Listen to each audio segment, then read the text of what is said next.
नमस्कार दोस्तों। आज हम लेकर आए हैं महाभारत भाग 13 की पूरी कहानी।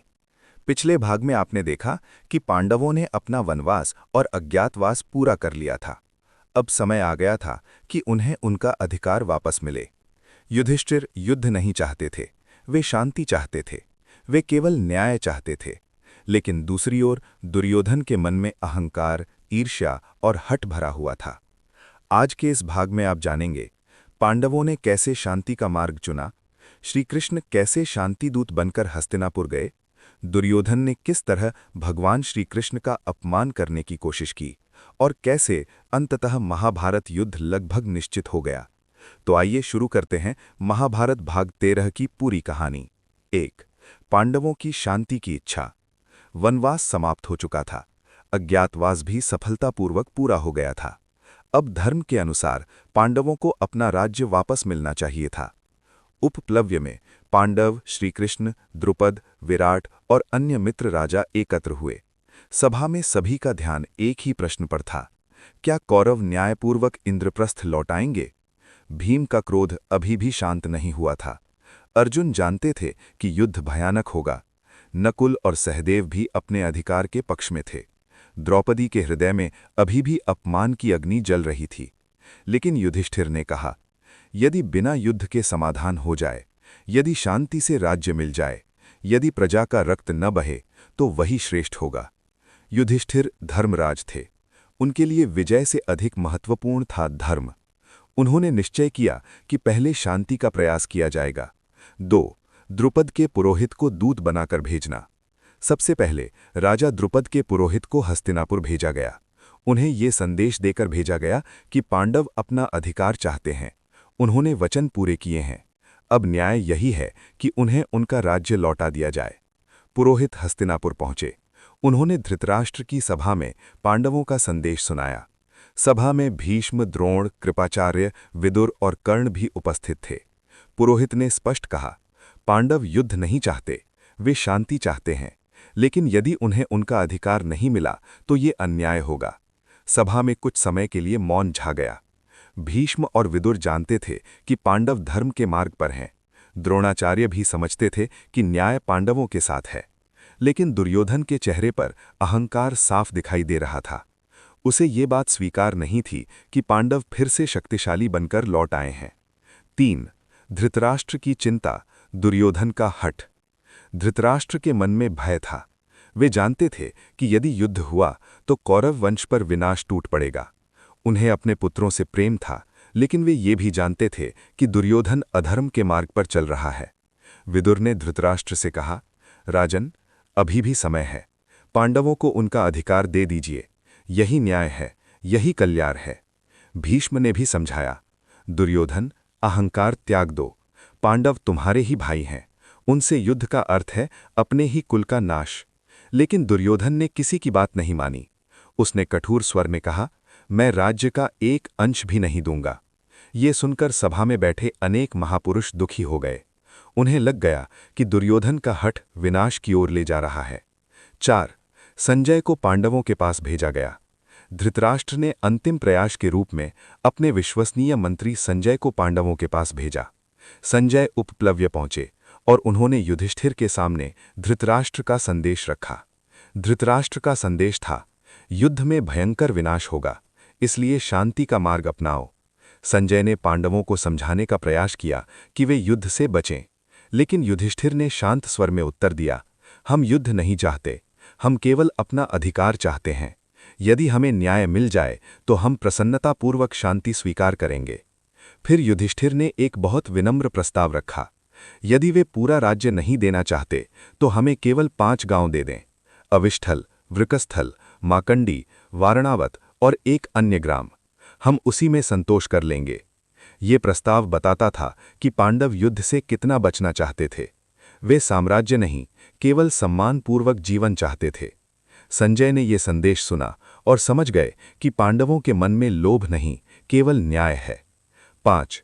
द्रौपदी का दर्द। जब शांति की बात चल रही थी, तभी द्रौपदी की आंखों में वो पुराना अपमान फिर से ताज़ा हो उठा। उन्होंने श्रीकृष्ण से कहा, हे माधव, क्या उस सभा को भूल जाना चाहिए जहां मुझे खींच कर लाया गया? क्या उस अपमान को भुला देना चाहिए जहां धर्म मौन था और अधर्म हंस रहा था? द्रौपदी की आवाज में पीड़ा थी, उनके हृदय में घाव गहरे थे। उन्होंने कहा, यदि न्याय नहीं मिला तो ये केवल पांडवों का अपमान नहीं होगा, ये समस्त स्त्री सम्मान का अपमान होगा। श्री कृष्ण ने द्रौपदी को धैर्य दिया। उन्होंने कहा, समय आने पर धर्म की विजय होगी, अधर्म अधिक दिनों तक टिक नहीं सकता। ये केवल सांत्वना नहीं थी, ये भविष्य की घोषणा थी। 6. श्री कृष्ण का शांति दूत बनना। जब सब प्रयास अधूरे लगे, तब निश्चय हुआ कि अब स्वयं श्री कृष्ण हस्तिनापुर जाएंगे। वे दूत बनकर जाएंगे, शांति का प्रस्ताव रखेंगे और अंतिम बार कौरवों को समझाने का प्रयास करेंगे। सभा में सभी ने इसे सर्वोत्तम निर्णय माना, क्योंकि श्री कृष्ण केवल पांडवों के मित्र ही नहीं थे, वे नीति, धर्म और बुद्धि के स्वरूप थे। यदि उनकी बात भी कोई न माने तो फिर युद्ध अवश्यंभावी हो जाएगा। श्री कृष्ण मुस्कुराए और बोले, मैं जाऊंगा, मैं शांति का संदेश दूंगा। यदि वे मान गए तो उत्तम, यदि नहीं माने तो संसार धर्म और अधर्म का परिणाम देखेगा। 7. श्री कृष्ण का हस्तिनापुर आगमन। जब ये समाचार फैला कि श्री कृष्ण हस्तिनापुर आने वाले हैं, तो पूरे नगर में उत्साह फैल गया। धृतराष्ट्र ने उनके स्वागत की व्यवस्था करने को कहा।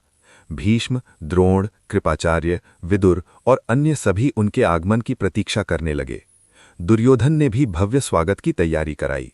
उसने सोचा कि वैभव और आदर सत्कार से वो श्रीकृष्ण को प्रभावित कर लेगा, लेकिन श्रीकृष्ण का उद्देश्य न तो वैभव देखना था और न ही राजसी आतिथ्य स्वीकार करना। हस्तिनापुर पहुंचकर उन्होंने दुर्योधन के महल में ठहरने के बजाय विदुर के घर जाना स्वीकार किया। विदुर का घर साधारण था, लेकिन वहां सच्चा प्रेम था, भक्ति थी, निर्मल हृदय था।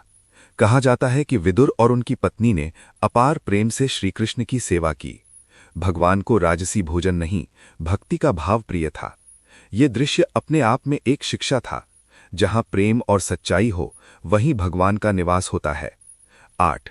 दुर्योधन का क्रोध। जब दुर्योधन को पता चला कि श्रीकृष्ण ने उसके महल में रहने से मना कर दिया, तो वो क्रोधित हो उठा। उसने कहा, मैंने इतने सम्मान से उन्हें बुलाया, फिर भी उन्होंने मेरे यहां ठहरना स्वीकार नहीं किया। लेकिन श्रीकृष्ण जानते थे कि दुर्योधन का सत्कार प्रेम से नहीं, स्वार्थ से भरा हुआ है। जहां छल हो, वहां भगवान कैसे ठहरते हैं? दुर्योधन ये अपमान सह नहीं पाया। उसके भीतर का अहंकार और बढ़ गया। अब वो केवल शांति प्रस्ताव अस्वीकार करने तक सीमित नहीं था, वो श्रीकृष्ण को भी अपने विरोधी के रूप में देखने लगा। 9. कौरव सभा में श्रीकृष्ण का संदेश। अगले दिन हस्तिनापुर की राजसभा सजी। सभा में धृतराष्ट्र, भीष्म, द्रोण, कृपाचार्य, कर्ण, शकुनी, दुशासन, विदुर और दुर्योधन उपस्थित थे। सबकी दृष्टि श्रीकृष्ण पर थी। श्रीकृष्ण ने अत्यंत शांत, गंभीर और प्रभावशाली स्वर में कहा, मैं यहां युद्ध कराने नहीं, युद्ध रोकने आया हूं। पांडवों ने अपने वचन पूरे किए हैं, वनवास और अज्ञातवास सहन किया है। अब न्याय यही है कि उन्हें उनका राज्य लौटा दिया जाए। उन्होंने आगे कहा, युद्ध में दोनों पक्षों का विनाश होगा, कुल नष्ट होंगे, स्त्रियां विधवा होंगी, माताएं पुत्र खो देंगी, धरती रक्त से भर जाएगी, इसलिए शांति को स्वीकार करो। श्रीकृष्ण ने दुर्योधन को समझाया, जिस राज्य के लिए तुम लड़ रहे हो, उसी राज्य के लोग नष्ट हो जाएंगे, तो उस विजय का क्या अर्थ? सभा में मौन छा गया। हर शब्द सत्य से भरा था। भीष्म, विदुर और द्रोणाचार्य के हृदय में श्रीकृष्ण की बातों की गूंज उठी। उन्हें लगा कि यही अंतिम अवसर है। 10. भीष्म, द्रोण और विदुर की सलाह। सभा में भीष्म ने कहा, वासुदेव सत्य कह रहे हैं। दुर्योधन, अब भी समय है, पांडवों से शांति कर लो। द्रोणाचार्य ने भी समर्थन किया, युद्ध में किसी का कल्याण नहीं, शांति ही श्रेष्ठ मार्ग है। विदुर ने धृतराष्ट्र की ओर देखकर कहा, राजन, आप अपने पुत्र के मोह में न्याय को मत खोइए। जो आज नहीं रोकेगा, वो कल विनाश देखेगा। धृतराष्ट्र भीतर से कांप उठे। वे जानते थे कि ये सब सत्य कह रहे हैं, लेकिन वे अपने पुत्र को रोकने का साहस नहीं जुटा पा रहे थे। 11. दुर्योधन का अहंकार। अब सबकी निगाहें दुर्योधन पर थीं। क्या वो झुकेगा? क्या वो 5 गांव देगा? क्या युद्ध टलेगा? लेकिन दुर्योधन ने गर्व से कहा, मैं पांडवों को सुई की नोक के बराबर भूमि भी नहीं दूंगा। सभा स्तब्ध रह गई। ये केवल इनकार नहीं था, ये अहंकार की पराकाष्ठा थी। उसने श्रीकृष्ण की ओर देखकर कहा, जो होना है युद्ध में होगा। अब स्थिति स्पष्ट हो चुकी थी। दुर्योधन न्याय नहीं चाहता था, वो केवल अपना हठ चाहता था। उसे न धर्म की चिंता थी, न कुल की, न प्रजा की, न भविष्य की। 12 श्रीकृष्ण को बांधने का षड्यंत्र। अहंकार जब सीमा पार कर जाता है तो मनुष्य सही और गलत का भेद खो देता है। दुर्योधन, शकुनी, कर्ण और दुशासन ने मिलकर एक भयानक योजना बनाई। उन्होंने सोचा कि यदि श्रीकृष्ण को बंदी बना लिया जाए तो पांडव कमजोर पड़ जाएंगे। ये विचार ही अधर्म से भरा था।